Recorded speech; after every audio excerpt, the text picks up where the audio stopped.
going to give the recommendation.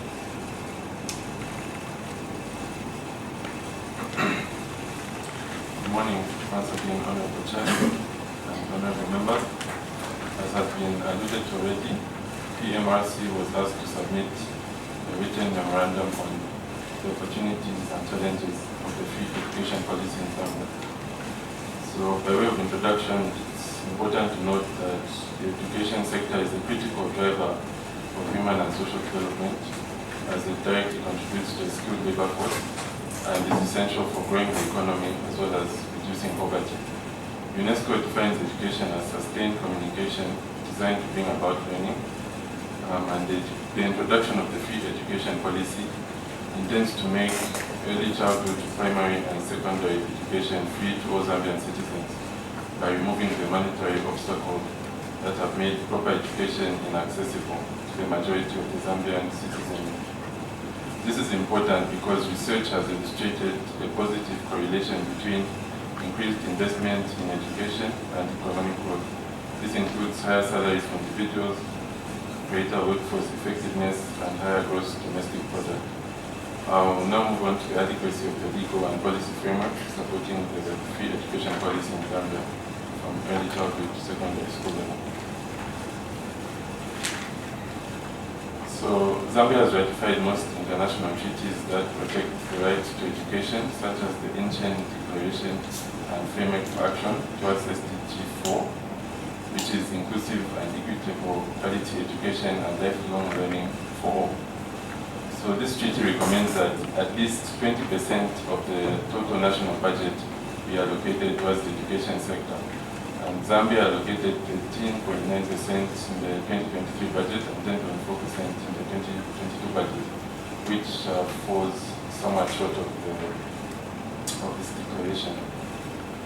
Then Zambia's main piece of legislation on education is the Education Act of 2011. Further, the medium-term economic framework 2022-2024 and the annual national budgets, both 2022 and 2023, applying government spending plans in this sector. To say a bit more about the Education Act of 2011, it's meant to regulate the provision of accessible, equitable, and qualitative education, as well as provide for, among other things, the governance, management, and funding of educational institutions. This piece of legislation is quite comprehensive in its coverage of every Zambian citizen's right to early childhood education, basic education, and high school education. However, in line with government's pronouncements on the free education policy, it can be further amended to reflect the following. 1, the provision of free education up to grade 12 with the determination of tuition, parent-teacher association fees, and examination fees. 2, it can be further amended to expedite the recruitment of the necessary number of qualified teachers, both in rural and urban areas, which will bring down the teacher-pupil ratio to levels that are in line with international recommended best practice, as outlined, for example, in the Ancient Treaty. Thirdly, it can be amended to reflect the increase in the provision of bursaries to vulnerable learners in early primary and secondary schools through the Constituency Development Fund. And lastly, it can be amended to reflect the need for the provision of special education to learners with cognitive and learning challenges. I'll now move on to the implementation of the free education policy in Zambian schools, and I'll look at challenges that have been faced, as well as recommendations where appropriate. So, in terms of the challenges, several schools currently lack the basic infrastructure necessary to cater to the influx of pupils enrolling into school as a result of this policy, which has increased demand for school places. Last year, in 2022, several schools across the country reported that the free education policy had put pressure on their limited infrastructure. Another challenge is, despite the recent teacher recruitment by government, the teacher-pupil ratio in the majority of government schools still remains far from ideal. This tends to leave teachers stressed by their workload and limited teaching resources, as well as preventing optimum teacher-learner performance in a lot of cases. Then the appropriate teacher-pupil ratio in government primary schools, for example, is currently pegged at 1 teacher to 60 pupils. which is somewhere of the recommended 1 teacher to 40 pupils. This entails, for example, that while some students have desks to sit on, others have to sit on the classroom floor and lack the necessary learning materials. And this ultimately puts into question the quality of education being given to these pupils. Additionally, both 2022 and 2023 teacher recruitment exercises have been silent about the recruitment of teachers for learners with special needs. The current pupil-teacher ratio for learners with special needs is approximately 1 teacher to 80 pupils, which is very high and above the Ministry of Education's recommendation of 1 teacher to 15 pupils. It's also above the pupil-teacher ratio for ordinary learners at both primary and secondary school levels. Then, despite an increased budgetary allocation to the education sector, government's allocations still fall short of the recommended 20% allocation by the Ancient Declaration and Framework for Action, which, as I said earlier, Zambia is a signatory. In terms of commendation, in the 2023 budget, the education sector has been allocated over 23 billion kwacha, broken down into approximately 1.5 billion kwacha for school infrastructure, 870 million kwacha for the provision of secondary school and skills development bursaries under CDF, and over 220 million kwacha for the skills development fund. This accounts for 13.9%, not 4.9%, as was indicated in the submission. 13.9% of the budget, and is an increase from the 18.1 billion, which was 10.4% of the budget allocated in 2022. This money, if well utilized, is a step in the right direction in laying the building blocks needed to transform this sector. Additionally, the recruitment of 4,500 teachers, in addition to the 30,496 teachers recruited in 2022, is another step in the right direction in as far as reducing pupil-teacher ratios is concerned, which is likely to result in improved performance by both teachers and learners. Equally, there is a need to look into issues that will act as incentives for more teachers to want to take up places in rural areas. This is critical for achieving the provision of equitable quality education and bridging the gap between urban and rural learners. The Ministry of Education has also been undertaking curriculum reviews to match skills and labor market demands. The new curriculum will include financial literacy and anti-corruption courses, increasing investment in ICT infrastructure and innovative education delivery.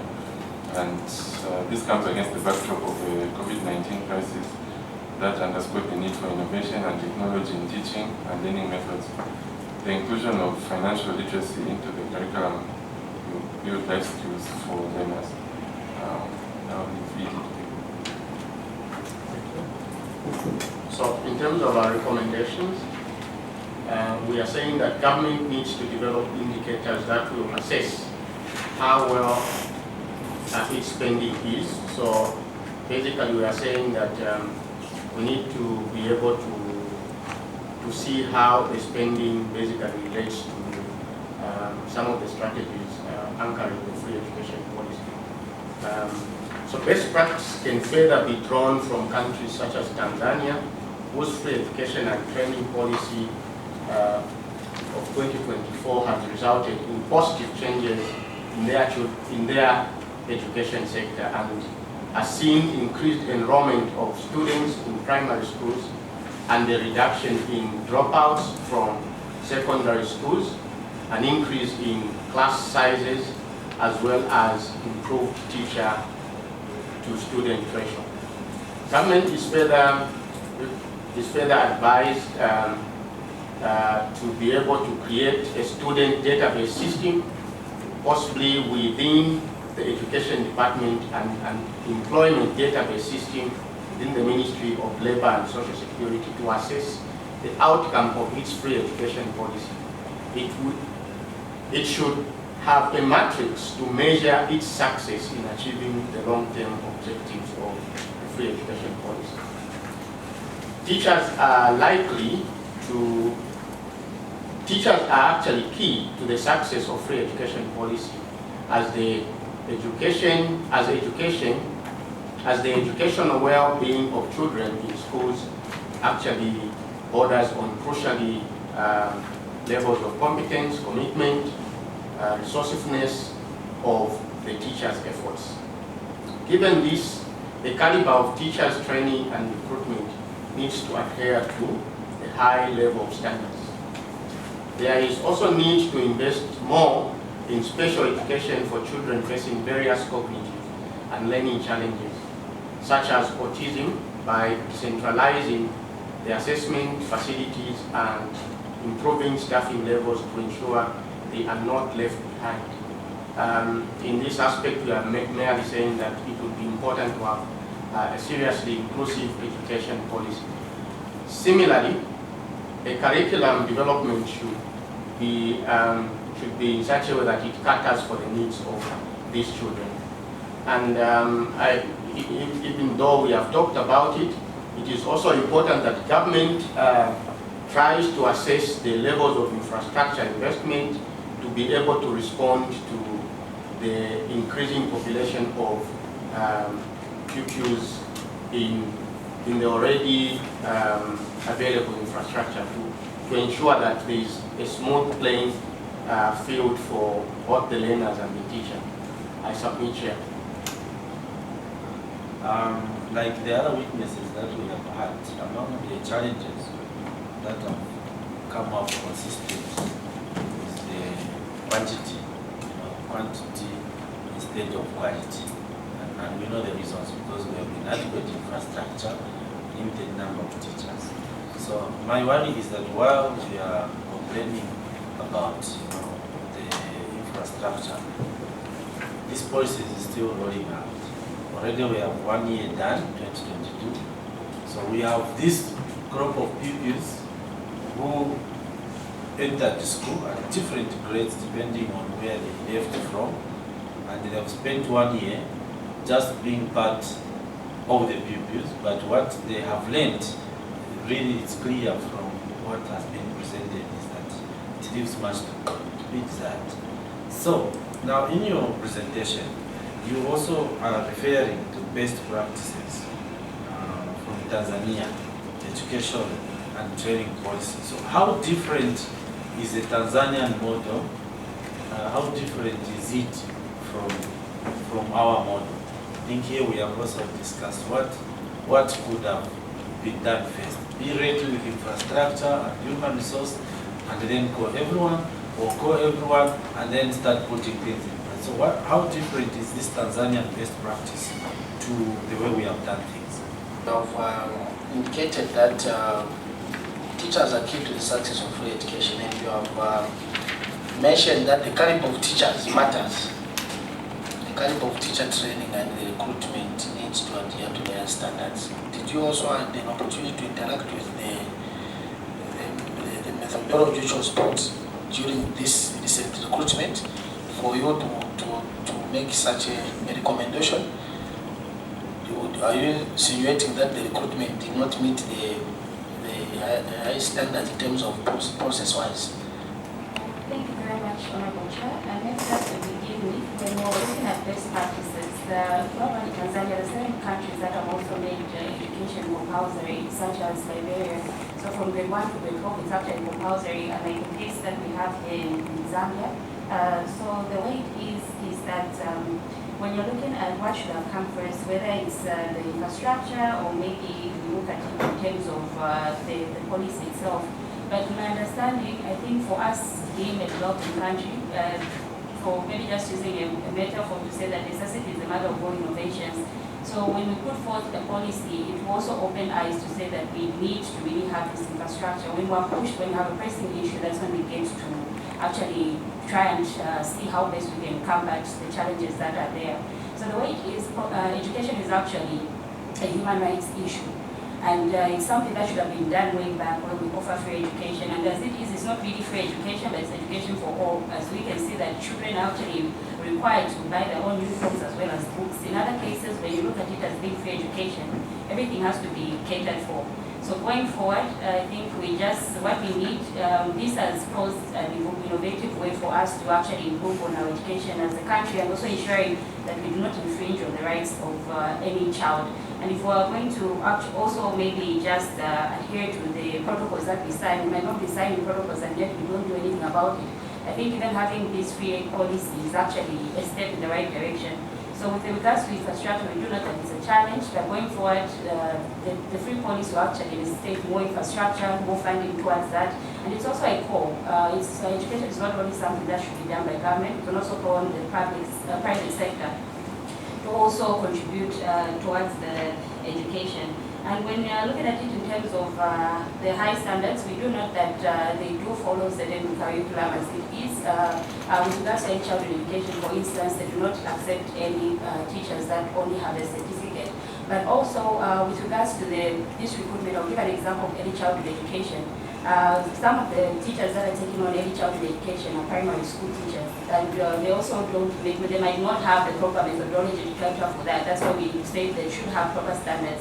So instead of having certain teachers going to other providing services for other sections, we actually ask that government should put in place to see how best they can develop the curriculum for certain teachers are done by professionals. So the issue of early childhood should be done by teachers who are actually trained in early childhood and not having a primary school teacher who takes on early childhood, as they have different methodologies. Thank you. Perhaps I could also, unless there's another member, you have also indicated on page number 4 that there was a slight increase. We're coming from 2022 to 2023, and we are also cognizant of some of the funding which is coming from CTF. How would you describe the financing trajectory? Are we in the right direction, considering the fact that you are a research organization that understands also the dates, the obligations that are there? So are we in the right direction the way the financing is evolving? Are we on track? If not, how would you want it to be? You have cited that we have not met the 20% regional threshold. Which country has met the 20%? And how would you describe the Zambian trajectory? Are we on track?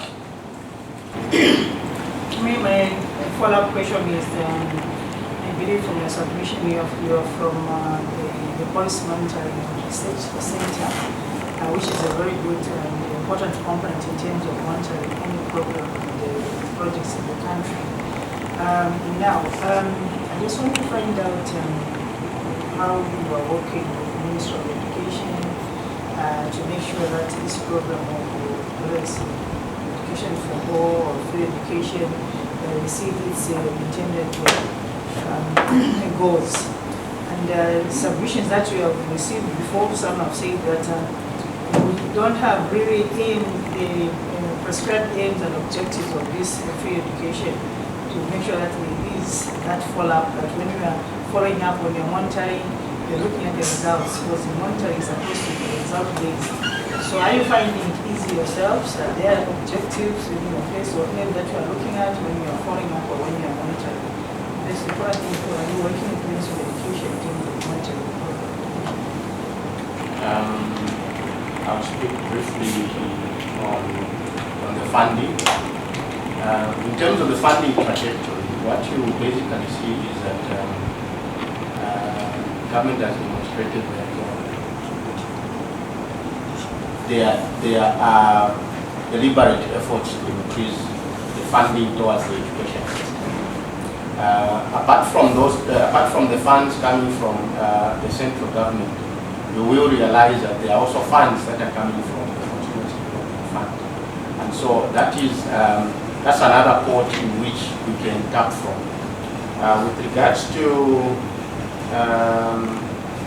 PMRC working with the Ministry of Education, yes, we have a good working relationship. We work with them on a number of collaborations, and it is our hope that even this year we might work with them with regards to early childhood education to be able to ensure that results-based monitoring tools or clear indicators are put in place to ensure that we are capable to track whether we are making progress or not.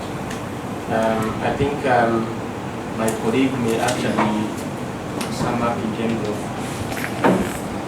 So to just begin with some of the countries that have actually achieved the 20% in-chain declaration. I can give an example of Tunisia and Liberia, and like I've mentioned, they've actually put it to be compulsory. So that was an innovation that led to them trying to also ensure that they increase budget allocation towards the education sector. Because if you make it compulsory, you need to cater for each and every child that is there.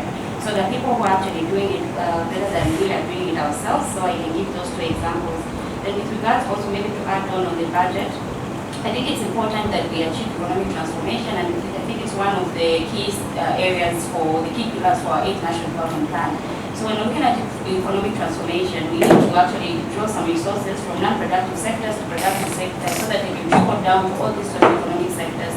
So as a country, we need to strive to maybe enhance our agriculture sector, our mining sector, as well as our tourism sector, and the proceeds from those can actually go into also ensuring that we do enhance budget allocation towards the education sector, which is also one of the social sectors such as health and also maybe issues to do with social protection. Then maybe just looking at the works, also adding on to the works that we've done, we did have a study last year to assess teacher deployment in the Western Province. So we went to Shamo, Sioma, as well as Mongo districts, just to also gather information on how many teachers have been deployed to certain schools and how they are also catering for learners with disabilities. But we do not to say that some of the challenges that are there is that schools might need more teachers to be deployed, but looking at the capacity, looking at the structure of the schools, they do have enough teachers. And for example, if you have grades maybe from 1 to 8 and each class has got 1 teacher, so they'll look at it to say that our structure is met and not looking at it to, with regards to what is actually needed.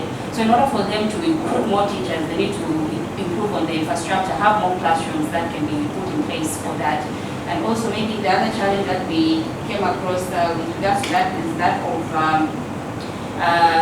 teachers, special education teachers, so very few that were actually deployed in such areas. So even going forward, we actually want to see more special education teachers to be deployed. And also this year, we'll be looking at it, because I think last year it was too early for us to assess the evaluation of the free education policy, but this year, given that time has passed, we'll also be doing a study to also look into that. And we do have a working relationship with the Ministry of Education, and we also have other organizations such as the Zambia National Education Coalition that we can work with within the education sector to see how best we can monitor the free education policy. And also maybe just going forward, we also want to see the impact of this policy on learners with disabilities. We actually see that even looking at it before the free policy was given, learners with disabilities are actually quite disadvantaged. So we also want to see how that is affecting them further with regards to the free education policy. So the actual schools will failing to keep proper records, and even just to have proper records on learners with disabilities is actually a challenge. And when you look at that, the statistical bulletin, there's only one page that has statistics on learners with disabilities. It doesn't go any further to say which grades, maybe learners with disabilities in grade 1, in grade 2, it just clusters learners with disabilities. So going forward, we need to improve on our record as a country. Then when we're looking at it in terms of these trace priorities, I actually think that I actually go against that. To begin with, like I've mentioned, education has got a lot of multiplier effects. For the more educated someone is, the likelihood that that person might have with regards to having higher salaries. And we're looking at it with the recent recruitment. In as much we had 30,000 plus teachers, we still have a very large deficit to go. And so the teacher recruitment also reduced levels of unemployment, and when you're looking at it, the government has also broadened its tax base from such.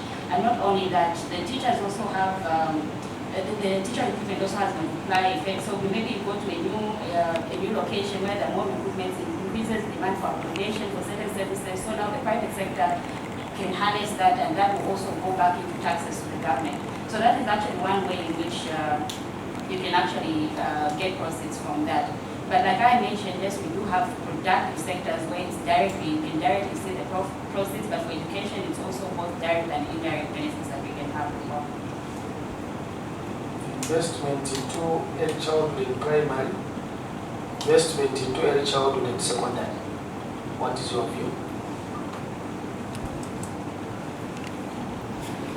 From my perspective, I cannot answer to any of them, because I think every level is quite critical. When you're looking at any childhood development, any childhood education, it actually improves the cognitive development of the child, and it also prepares them for primary education, whereas primary education also prepares for secondary education, which prepares them for having a better life. So the way it is right now as a country, we are still far back with regards to providing early childhood education. For primary education, even when you look at the number of teachers that were deployed, out of the 30,000, about 25,000 went towards primary education. So we are quite investing into primary education a lot, as it is a way of having basic education where someone can count and then if you venture into business to be able to operate from basic education.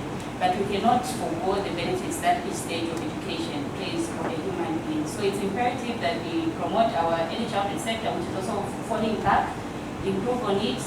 We also improve on primary education and secondary education. I cannot choose because I had a privilege of going through all three stages and can actually attest to the benefits of having all three and investing in all three. They're all critical. They're all critical.